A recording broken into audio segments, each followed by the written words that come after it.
Rosi, ce faci așa? Ce faci așa? Mănâncă o dată. Și eu.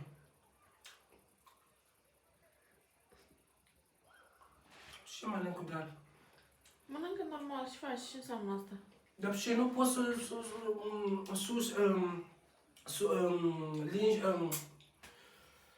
mănâncă poama normal și eu fac. Simplu așa eu mănâncă, uite.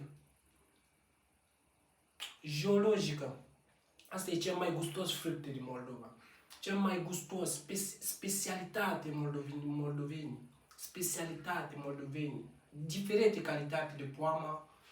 Asta este un pic așa poamă.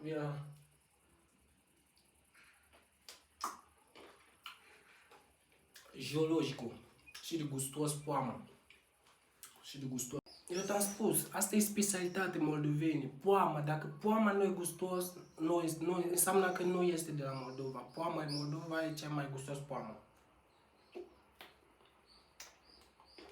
Geologico. Geologico. Ai noroc.